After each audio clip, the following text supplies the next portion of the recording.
Sarah Martinez walked into the crowded coffee shop wearing a simple black sweater and jeans. Her dark hair was pulled back in a neat ponytail, and she carried herself with quiet confidence. Nothing about her appearance suggested she was anything other than an ordinary woman in her early 30s. That was exactly how she preferred it. She had been living this peaceful life for 3 years now.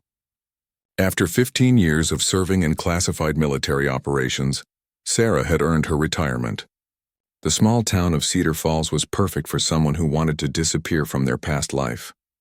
She worked part-time at the local library, lived in a modest apartment above the bakery, and had even started dating Tom, a kind veterinarian who knew nothing about her real background. The trouble started on a Tuesday morning when Sarah was returning from her daily jog. As she turned the corner onto Main Street, she heard shouting coming from the bank. Her trained instincts immediately kicked in, and she noticed several concerning details. A black SUV was parked with its engine running outside the bank. The driver wore dark sunglasses and kept checking his watch nervously. Through the bank's windows, she could see people on the ground. Most civilians would have called the police and stayed away. But Sarah's military training made it impossible for her to ignore what was clearly a bank robbery in progress. She quickly assessed the situation from across the street. 3 armed men were inside, and they had taken at least 8 hostages. The local police station was 10 minutes away, and these criminals looked professional enough to be gone before help arrived. Sarah knew she had to act, but she also knew the risks. Getting involved would mean exposing her carefully hidden identity. For 3 years, she had worked hard to become just another face in the crowd. Her neighbors knew her as the quiet librarian who helped kids with their homework and organized the monthly book club. They had no idea that she could take down armed criminals or that she had once led dangerous missions in hostile territories. But as she watched an elderly man being roughly pushed to the ground inside the bank, Sarah made her decision. She couldn't stand by and watch innocent people get hurt, no matter what it cost her personally. She moved quickly but carefully, using her knowledge of the building's layout from her previous visits. There was a service entrance at the back of the bank that the robbers probably didn't know about. Sarah slipped around to the alley behind the bank. The service door was locked, but she had learned long ago how to deal with such obstacles. Within 30 seconds, she was inside the building's storage area. She could hear the voices of the robbers in the main area, demanding that the bank manager open the vault faster. Moving silently through the back corridors, Sarah positioned herself where she could observe the situation without being seen. The 3 robbers were armed with automatic weapons and seemed nervous but organized. They had clearly planned this robbery carefully. The hostages were gathered in the center of the room, and the bank employees were being forced to empty the cash drawers and access the vault. Sarah realized she needed to act quickly and decisively. She couldn't call for backup because she didn't officially exist anymore. Her military records were classified, and her current identity was completely civilian. If she was going to help these people, she would have to do it alone and hope that no one asked too many questions afterward. She moved closer, staying in the shadows and calculating her approach. The first robber was standing near the door watching for police. The second was controlling the hostages in the center of the room. The third was at the counter, pressuring the bank employees to work faster. Sarah knew she could neutralize all 3, but it would require perfect timing and a lot of luck. Taking a deep breath, Sarah stepped out of the shadows. What happened next would change everything about her quiet life in Cedar Falls. She moved with the fluid precision of someone who had done this many times before. The first robber barely had time to turn around before Sarah disarmed him with a move that was both efficient and brutal. The weapon flew across the room and the man hit the floor unconscious. The second robber spun toward the commotion, but Sarah was already moving. She used the momentum from her first attack to launch herself at the second criminal. Within seconds, he too was on the ground, his weapon safely out of reach. The hostages stared in amazement as this ordinary-looking woman handled trained criminals like they were children. The third robber, seeing his partners defeated, panicked and grabbed the nearest hostage, pressing his gun to the woman's head. He shouted threats and demands, but Sarah remained completely calm. She had faced much more dangerous situations than this. With careful movements and precise timing, she maneuvered herself into position. When the moment was right, she struck with lightning speed. The final robber was unconscious before he knew what hit him. The entire confrontation had lasted less than 3 minutes, The hostages were safe, the criminals were subdued, and Sarah was already thinking about how to explain what had just happened. She quickly checked on the injured hostages and made sure everyone was okay before the police arrived. But she knew that her biggest challenge was just beginning. When the police finally arrived, they found 3 unconscious bank robbers and a room full of witnesses who all told the same incredible story. A quiet librarian had single-handedly stopped an armed robbery, using skills that seemed far beyond what any ordinary citizen should possess. The police officers looked at Sarah with suspicion and confusion. How could this soft-spoken woman have done what hardened criminals had failed to accomplish? Sarah knew she was in trouble. She had saved lives, but she had also blown her carefully constructed cover. Soon, people would start asking questions that she couldn't answer without revealing her true identity. Her peaceful life in Cedar Falls was about to become very complicated, and she wasn't sure if she was ready for what would come next. The military command center buzzed with activity as Sarah studied satellite images of the research facility. Viktor Kozlov had chosen his target well. The building was isolated in the desert, surrounded by open ground that made any traditional approach impossible without being detected. He had positioned snipers on the roof and planted motion sensors around the perimeter. General Patricia Hayes, the operation commander, briefed Sarah on the current situation. "We have 18 hostages inside, including several scientists working on classified defense projects. Kozlov has made it clear that any rescue attempt will result in the execution of all hostages and the detonation of explosives that would destroy the stolen research." Sarah nodded, continuing to study the facility blueprints. She remembered details about the building that weren't included in the official plans. During her previous assignment there, she had discovered several structural vulnerabilities that the architects hadn't intended to create. "What's Kozlov's current position inside the building?" Sarah asked, marking potential entry points on the tactical display. "Intelligence suggests he's in the main laboratory with the hostages," Agent Torres replied. "He has at least 6 armed associates with him, all with military backgrounds. They're well-equipped and highly motivated." Sarah knew that a direct assault would be suicide for both the rescue team and the hostages, but she also knew something about Kozlov that the intelligence reports might not have captured. He was arrogant and enjoyed psychological warfare more than practical strategy. This tendency toward dramatic gestures could be his weakness. "I need to see the communication intercepts," Sarah said. "Kozlov likes to talk. If we can understand his mental state, we might be able to predict his actions." The communications team played recordings of Kozlov's demands and threats. Sarah listened carefully, noting the tone and language he used. He was angry about his imprisonment, but he was also trying to impress someone. This operation wasn't just about revenge. It was about rebuilding his reputation in the international criminal community. "He's showing off," Sarah concluded. "This whole operation is designed to demonstrate his capabilities to potential clients. That means he needs it to end with a clear victory, not just the destruction of the facility." General Hayes leaned forward. "How does that help us?" Sarah pointed to a specific area on the facility blueprints. "Kozlov needs to escape with the stolen research and proof that he successfully defeated American security forces. He's planning an exit strategy that allows him to claim victory. If we can identify his escape route, we might be able to turn it into a trap." Over the next several hours, Sarah worked with the intelligence team to analyze every aspect of Kozlov's operation. They identified 3 possible escape routes from the facility, each requiring different types of transportation and support. The most likely option involved a helicopter extraction from the facility's roof, which would allow Kozlov to make a dramatic exit while the building exploded behind him. Sarah's plan was risky and required precise timing. Instead of trying to prevent Kozlov's escape, she would allow him to begin his exit while secretly infiltrating the facility through routes he didn't know existed. While his attention was focused on his dramatic departure, she would be rescuing the hostages and securing the stolen research. "This is extremely dangerous," General Hayes warned. "If Kozlov detects your presence before you can neutralize the explosives, everyone in that building will die." Sarah understood the risks, but she also knew that conventional approaches had no chance of success. Kozlov had planned this operation too carefully to be defeated by standard tactics. The only way to beat him was to use his own arrogance against him.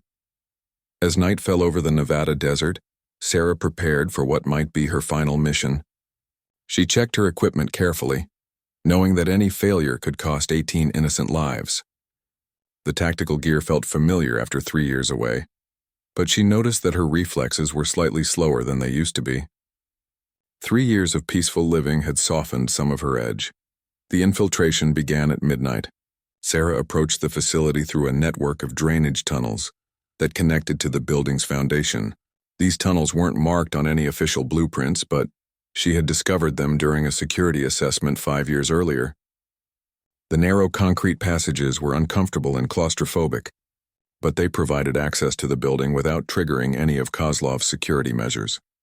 As Sarah moved through the tunnels, she could hear the sound of helicopters in the distance. The extraction team was approaching on schedule, which meant Kozlov would soon be distracted by preparations for his escape. She had a narrow window of opportunity to reach the hostages before the building's destruction sequence began. The tunnel ended at a maintenance access panel in the building's basement. Sarah carefully removed the panel and listened for any signs of movement in the area above.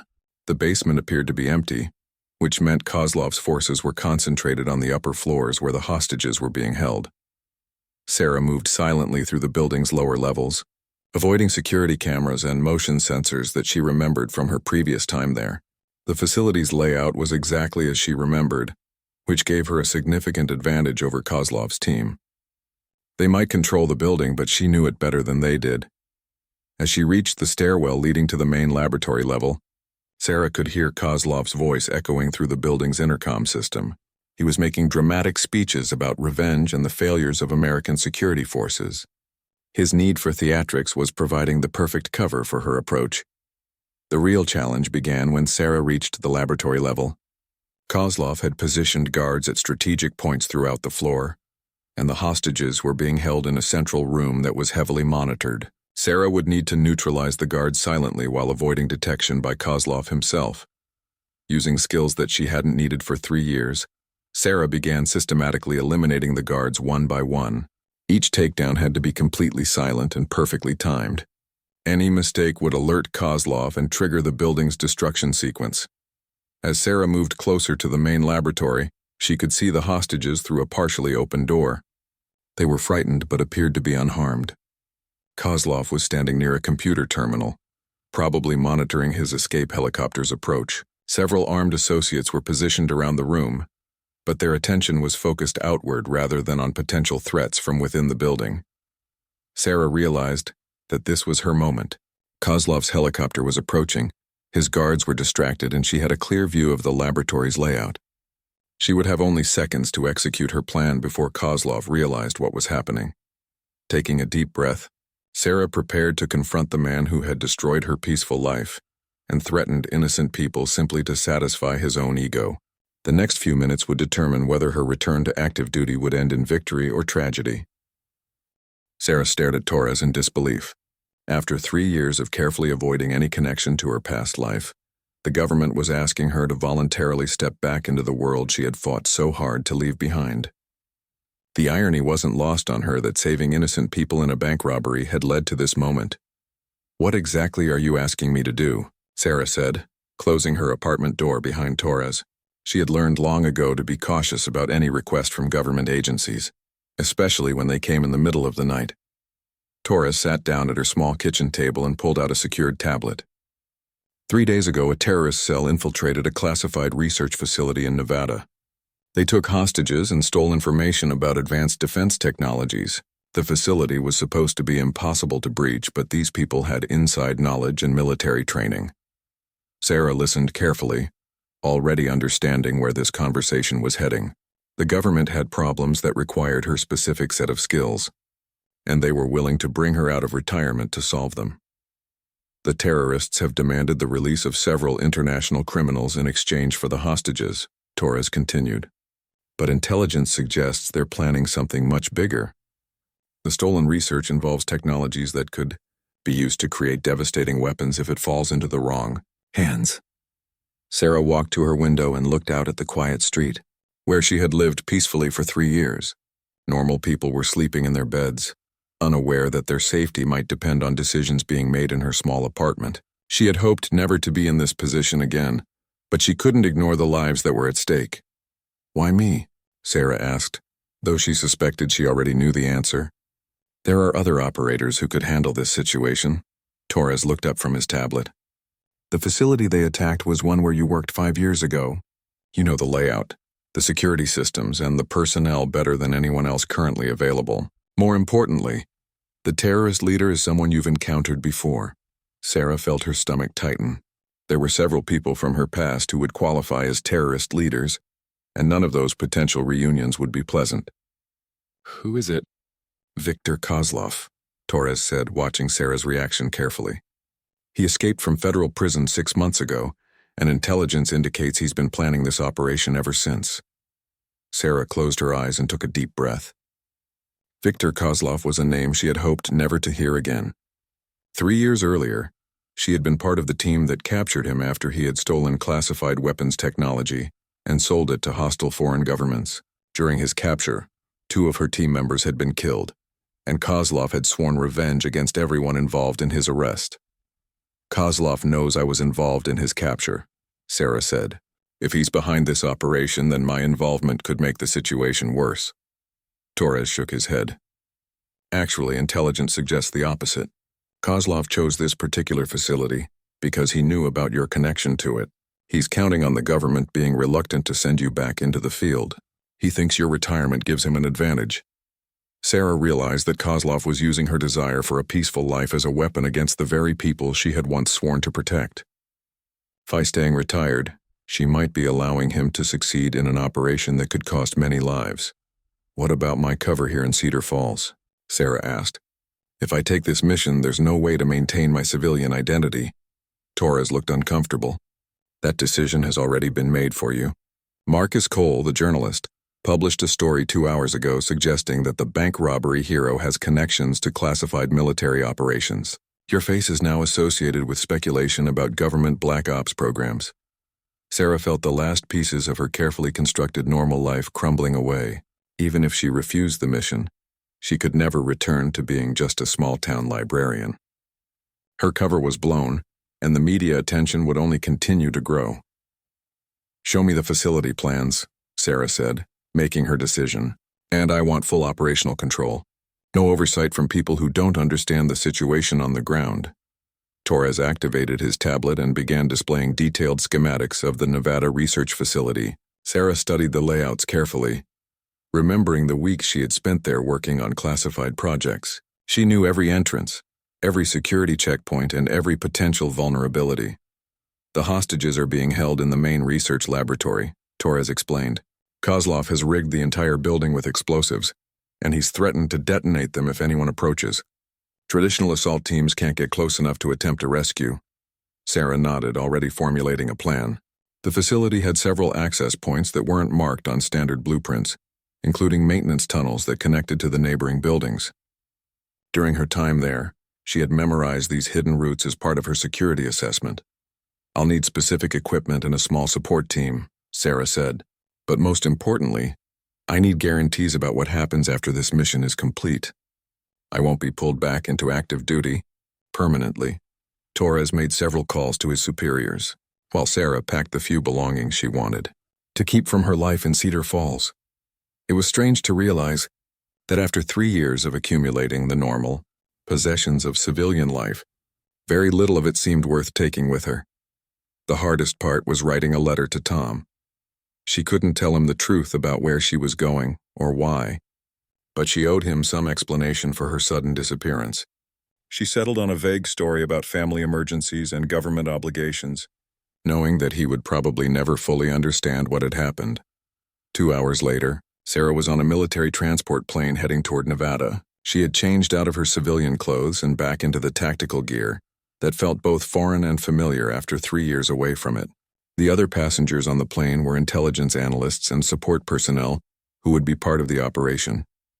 During the flight, Sarah reviewed intelligence reports about Kozlov's activities since his escape from prison. He had been busy building a new organization, recruiting specialists with military and technical backgrounds. The Nevada operation wasn't just about the stolen research. It was designed to announce his return and demonstrate his capabilities to potential clients around the world. As the plane descended toward the military base outside Las Vegas, Sarah looked out the window at the desert landscape below. Somewhere in that vast expanse, innocent people were depending on her to save their lives. Viktor Kozlov thought he had gained an advantage by forcing her out of retirement, but he had made a critical miscalculation. Sarah had spent 3 years learning to live peacefully, but she had never forgotten how to fight, and now she had additional motivation beyond her sense of duty. Kozlov had destroyed her chance at a normal life simply to prove a point. She intended to make sure he regretted that decision. The plane touched down just as the sun was setting over the Nevada desert. Sarah gathered her gear and prepared to face a ghost from her past, knowing that this mission would determine not just the fate of the hostages, but the direction of her own future. The police station buzzed with activity as Detective Mike Richardson tried to make sense of what had happened at the bank. He had been a cop for 20 years and had seen many unusual cases, but nothing quite like this. 3 professional criminals with military-grade weapons had been taken down by a librarian who barely weighed 130 pounds. The witnesses all told the same story, but it seemed impossible to believe. Sarah sat in the interrogation room, maintaining her calm demeanor despite the intense questioning. Detective Richardson studied her carefully, looking for any sign that she was hiding something. Her hands showed no obvious signs of fighting. Her clothes weren't torn or dirty. She spoke quietly and answered questions directly, but something about her didn't add up. "Miss Martinez," Richardson began, "I need you to walk me through exactly what happened again. Our witnesses say you moved like a trained fighter. Where did you learn to do what you did today?" Sarah had prepared for this question, but she knew her answer wouldn't satisfy them. "I took some self-defense classes when I lived in the city. I guess adrenaline kicked in when I saw those people in danger." Richardson exchanged glances with his partner, Detective Lisa Chen. They both knew that self-defense classes didn't teach someone to disarm 3 armed criminals in under 3 minutes. The security footage from the bank told an even more incredible story. Sarah's movements were precise, calculated, and devastatingly effective. She fought like someone with years of combat training. The bank robbers, when they finally regained consciousness, were equally confused. Marcus Webb, the leader of the group, had military experience himself. He couldn't understand how a civilian woman had defeated his entire team so easily. "She moved like special forces," he told the police. "Nobody fights like that unless they've been trained to kill." This statement only made the police more suspicious. They ran Sarah's background check multiple times, but everything came back clean. Sarah Martinez had lived in Cedar Falls for 3 years. Before that, she had lived in Chicago, where she worked at a museum. Her records showed a completely ordinary life with no military service, no martial arts training, and no criminal history. But Detective Richardson wasn't satisfied. He had learned to trust his instincts over the years, and every instinct told him that Sarah was hiding something important. He decided to dig deeper, making calls to contacts and other agencies. If Sarah had the kind of training that the evidence suggested, someone somewhere would have records of it. Meanwhile, Sarah knew she was walking a dangerous tightrope. Every question brought her closer to having her cover blown completely. She had spent years building her civilian identity, creating a paper trail that would pass routine inspections. But if law enforcement agencies started digging too deeply, they might uncover connections to her real past. The first crack in her story came when Dr. Jennifer Walsh, the bank's chief medical officer, examined the unconscious robbers. She found that each man had been struck with surgical precision at points that would cause immediate unconsciousness without permanent damage. Whoever did this, she told the police, knew exactly where to hit and how much force to use. This isn't luck or adrenaline. This is advanced training. Detective Chen decided to approach the investigation from a different angle. She began interviewing Sarah's neighbors and co-workers, looking for any inconsistencies in her story. What she found was interesting. Everyone described Sarah as helpful and kind, but also noted that she was very private. She never talked about her past, avoided social media, and seemed to have few personal possessions or photographs. Tom, Sarah's boyfriend, was particularly helpful without realizing it. He told Detective Chen about how Sarah sometimes woke up from nightmares but never wanted to talk about them. He mentioned that she was incredibly fit and had reflexes that seemed almost supernatural.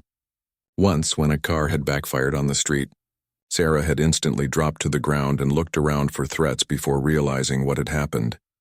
These details painted a picture of someone with combat experience, possibly suffering from post-traumatic stress. Detective Chen shared her findings with Richardson, and they agreed that Sarah was definitely not who she claimed to be. The question was whether she was a threat to the community, or simply someone trying to hide from a difficult past. As news of the bank robbery spread through Cedar Falls, Sarah found herself becoming an unwanted celebrity. Local news stations wanted interviews. Newspaper reporters knocked on her door. Social media posts about the heroic librarian were shared thousands of times. The attention was exactly what Sarah had hoped to avoid for the rest of her life. The breaking point came when a photo of Sarah leaving the police station appeared on the front page of the local newspaper. The image was picked up by state and national news outlets. Within hours, Sarah's face was being seen by millions of people across the country. If anyone from her previous life was looking for her, they would now know exactly where to find her. Sarah realized she had to make a decision. She could continue lying and hope that her cover held up under increased scrutiny, or she could find a way to control the narrative before someone else exposed her. Neither option was appealing, but staying in Cedar Falls was becoming more dangerous by the hour. That evening, Sarah sat in her apartment looking at news coverage of the bank robbery on her laptop. The reporters were calling her a hero, but they were also asking questions about her background that were getting uncomfortably close to the truth. She noticed that some online forums were already speculating about her fighting skills and military training. The situation became even more complicated when Special Agent David Torres from the FBI arrived in Cedar Falls. Torres specialized in cases involving individuals with classified military backgrounds, and he had been sent to investigate whether Sarah posed a security risk. His presence meant that federal agencies were now involved, and they had resources that local police didn't. Agent Torres reviewed the bank security footage and immediately recognized the fighting techniques Sarah had used. They were specific to certain special operations units, and they weren't taught to civilians. He knew that Sarah was either a highly trained operative trying to live a quiet life, or she was a foreign agent with access to classified training methods. Sarah learned about the FBI agent's arrival from Tom, who had heard about it from a friend at the hospital. She knew that Agent Torres would have access to databases and resources that could potentially uncover her real identity. The careful life she had built in Cedar Falls was beginning to crumble, and she wasn't sure how much longer she could maintain her cover story. The pressure was mounting from all sides, and Sarah realized that soon she might have no choice but to reveal at least part of the truth about who she really was. Sarah moved with deadly precision as the sound of the approaching helicopter grew louder. She had identified the locations of all explosive devices in the laboratory, and she knew exactly which wires needed to be cut to prevent detonation. But first she had to deal with Kozlov's armed associates, without alerting him to her presence. The first guard went down silently as Sarah emerged from the shadows behind him. The second never saw her coming as she used a move that rendered him unconscious instantly.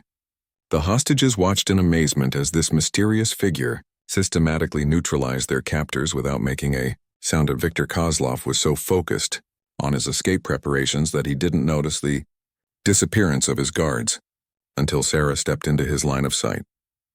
When he finally saw her, his face went through a range of emotions: surprise, recognition, and then cold fury. "The famous Sarah Martinez," Kozlov said, his accent making her assumed name sound like a curse. "Or should I call you by your real military designation? I wondered if they would be foolish enough to send you." Sarah kept her weapon trained on Kozlov, while positioned herself between him and the hostages. "Your quarrel is with me, Victor. Let these people go and we can settle this properly." Kozlov laughed bitterly. "You cost me 3 years of my life in a federal prison. 3 years of planning this moment when I could prove that your government's best operative is nothing more than a small-town librarian hiding from her past." The helicopter was now hovering directly above the building, and Sarah could hear Kozlov's extraction team preparing to lower ropes through the skylight. She knew she had only minutes before Kozlov activated the building's destruction sequence and attempted his dramatic escape. "You made one mistake, Victor," Sarah said, slowly moving closer to the explosive control panel. "You assumed that retirement made me weak. But I learned something during my 3 years away from this life." Kozlov kept his weapon aimed at the hostages, while watching Sarah's movements carefully. "And what did you learn hiding in your pathetic little town?" Sarah smiled grimly. I learned what I'm really fighting for. Before it was about duty and orders. Now it's about protecting the people I care about. That makes me more dangerous than I ever was before. In one fluid motion, Sarah threw a smoke grenade while diving toward the explosive control panel. Kozlov fired wildly into the smoke, but Sarah was already moving with the skills that had made her one of the military's most valuable operatives. She reached the control panel and began disarming the explosive devices, while Kozlov shouted orders to his extraction team. The laboratory filled with chaos as the hostages crawled toward the exit Sarah had indicated to them. Kozlov was firing blindly through the smoke, trying to hit Sarah while also attempting to reach his backup detonation device.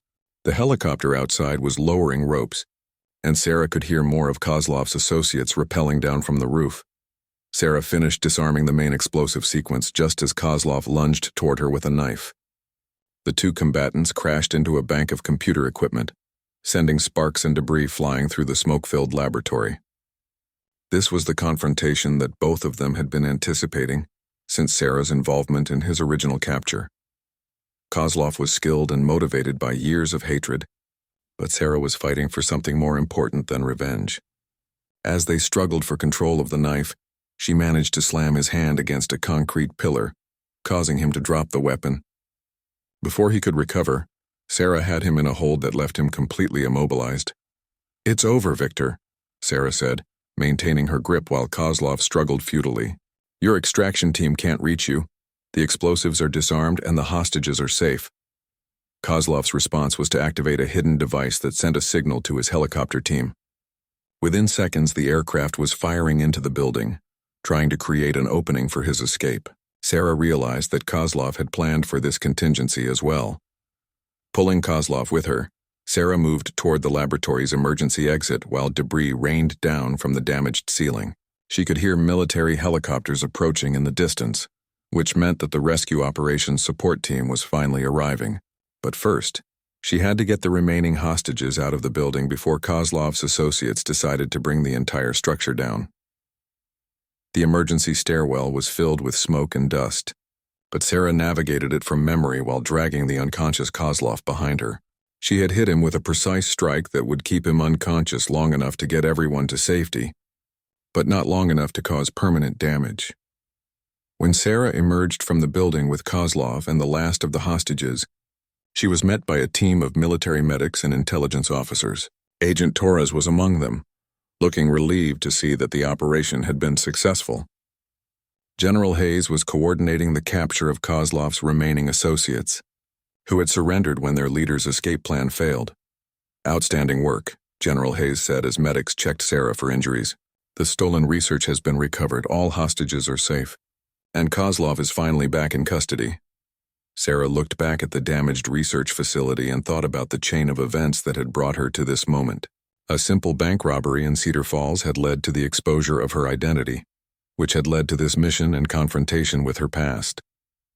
Sometimes, she reflected, life had a way of forcing people back onto the paths they were meant to follow.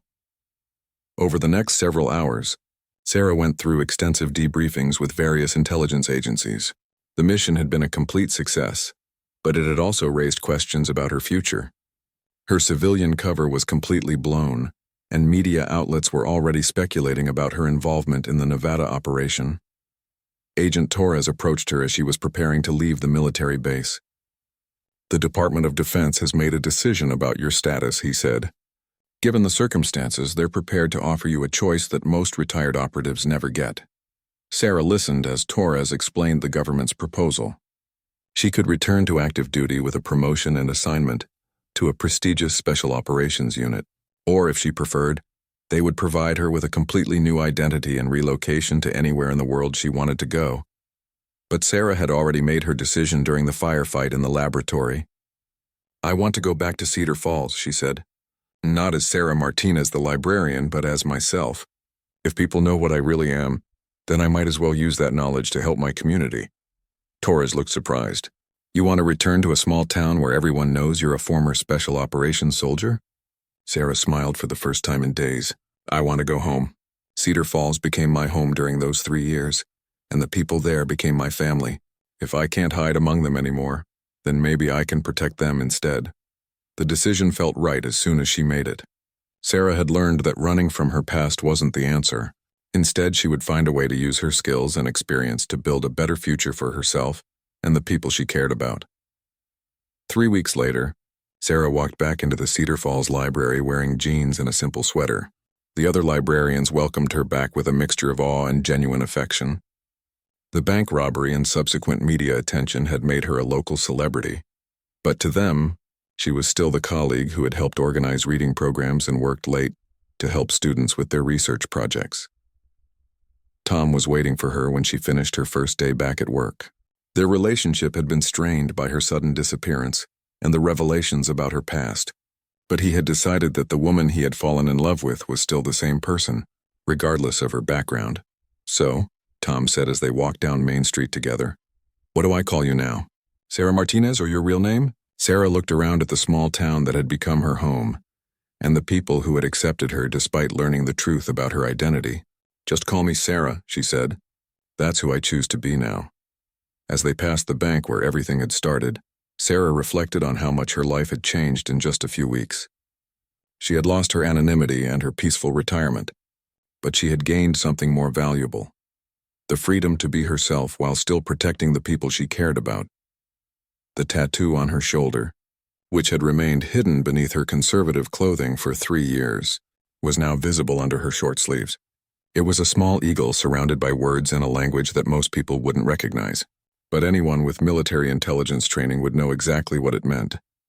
Sarah Martinez, the quiet librarian, was gone forever, but Sarah, the protector of Cedar Falls, was just getting started. Special Agent David Torres spent his first day in Cedar Falls studying every piece of evidence from the bank robbery.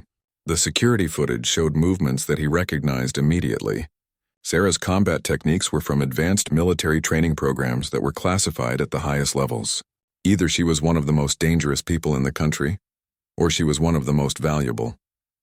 Torres decided to interview Sarah personally. When he walked into the police station conference room where she was waiting, he noticed how she automatically assessed his position, checked for exits, and positioned herself strategically. These were unconscious habits that only came from years of operational training.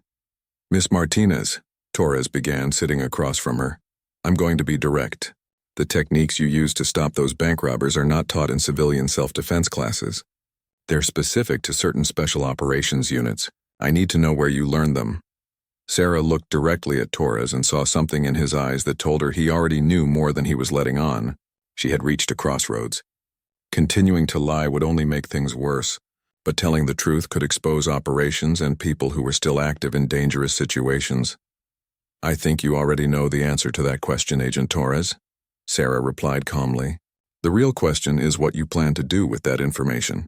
Torres leaned back in his chair. Sarah's response confirmed his suspicions, but it also told him that she was being careful not to compromise ongoing operations.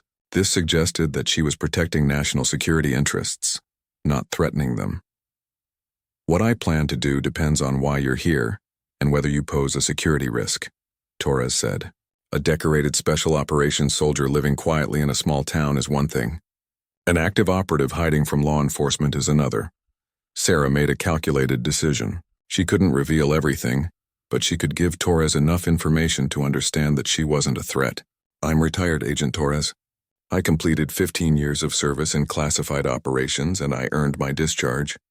I came here to live a normal life, not to cause problems." Torres studied her carefully. He had dealt with many former special operations personnel, and he knew the signs of someone telling the truth. Sarah's body language and responses indicated that she was being honest about her intentions, but he still needed to verify her story. "If you're retired, then you won't mind if I make some calls to confirm your status," Torres said. "But I'll need more than your word to close this investigation." Sarah knew that any official inquiry would lead to her real identity being revealed. Her retirement had been arranged through unofficial channels due to the sensitive nature of her work. The operations she had been involved in were so classified that even acknowledging her existence could compromise national security. Before Sarah could respond, Detective Richardson knocked on the conference room door. "Agent Torres, we have a problem. Channel 7. News just ran a story suggesting that our bank robbery hero might have a military background. They're asking questions about classified operations. Torres cursed under his breath. Media attention was the last thing this situation needed. If news outlets started digging into classified military programs, it could expose operations that were still ongoing. He realized that Sarah's situation was becoming a national security issue for reasons beyond her personal safety. Sarah felt a chill run down her spine. She had spent 3 years carefully avoiding any situation that might draw attention to her past. Now, through no fault of her own, she was becoming the center of a media investigation that could expose not just her identity, but the identities of other operators who were still in the field. "We need to control this situation immediately," Torres said to Richardson. "No more media interviews. No more information released to the press. And I need to make some very important phone calls." Over the next few hours, Torres contacted his superiors at the FBI and reached out to contacts in military intelligence. Sarah's situation was more complicated than he had initially realized. Her service record was buried so deep that even his security clearance wasn't high enough to access all the details. What Torres could confirm was that Sarah Martinez was indeed a cover identity, but it was a legitimate one created by the U.S. government. She wasn't a foreign agent or a criminal hiding from the law. She was a decorated American soldier who had earned the right to disappear from her dangerous past. The revelation created a new problem for Torres. How could he protect Sarah's identity while satisfying the demands of the local investigation and the growing media attention? The bank robbery had turned Sarah into a reluctant celebrity, but revealing the truth about her background could endanger active operations and other personnel. Meanwhile, Sarah was dealing with pressure from another direction. Tom had been trying to reach her all day, confused and hurt by her sudden unavailability. Her co-workers at the library were asking questions about when she would return to work. Her neighbors were curious about all the law enforcement activity around her apartment. The situation became even more complicated when Sarah noticed a familiar face in the crowd of reporters outside the police station. Marcus Cole was a journalist who specialized in investigative stories about military operations. 5 years earlier, he had nearly exposed one of Sarah's missions while trying to uncover government activities in Eastern Europe. If Cole was in Cedar Falls, it meant that someone had connected the bank robbery to classified operations. Sarah knew she had to warn Torres about Cole's presence. The journalist had resources and contacts that could potentially uncover information that would endanger active personnel. When she mentioned Cole's name to Torres, the agent's expression became grim. "Cole has been on our watch list for years," Torres explained. "He's published stories that have compromised operations and put lives at risk. If he's here, it means he thinks there's a bigger story than just a bank robbery." Torres immediately contacted his superiors to report the new development. Within hours, additional federal agents arrived in Cedar Falls. The small-town bank robbery was rapidly becoming a multi-agency operation involving the FBI, military intelligence, and homeland security. Sarah realized that her carefully constructed, peaceful life was completely over. Even if Torres and the other agents could protect her identity, she would never be able to return to her quiet existence as a librarian. Too many people knew that she was more than she appeared to be, and too many questions had been raised. That evening, Sarah sat in her apartment one last time, looking at the life she had built over 3 years. Her books, her photos with Tom, her library ID badge all seemed like artifacts from someone else's life. She had always known that this day might come, but she had hoped it would be much later and under different circumstances. Torres knocked on her door at midnight with news that would change everything. The Department of Defense had made a decision about how to handle her situation, and it wasn't what she had expected. Instead of deeper cover or relocation, they had a very different proposition for her. "Sarah," Torres said, using her real name for the first time, "your country needs you again. But this time you get to choose whether to answer that call."